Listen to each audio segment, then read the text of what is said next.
Hello, నమస్తే. అందరికీ నా హృదయపూర్వకమైన వందనాలు తెలియజేసుకుంటున్నాను.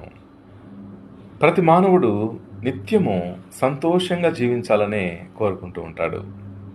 కానీ ఏం జరుగుతూ ఉంది? నిత్యము ఏదో ఒక దుఃఖంలో సమయాన్ని గడపడం జరుగుతూ ఉంది. మానవుడు సంతోషంగా జీవించడానికి దేవుని యొక్క విధానము, దేవుని యొక్క ఏర్పాటు, దేవుని యొక్క పద్ధతి ఏమిటి అని మనం ఆలోచించినట్లయితే దేవుని యొక్క జ్ఞాన వాక్యాలను నేర్చుకుని పాటించడమే.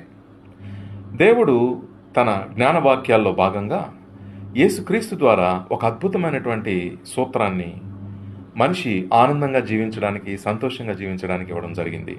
అదేమిటి అంటే, do unto others as you would want them do unto you.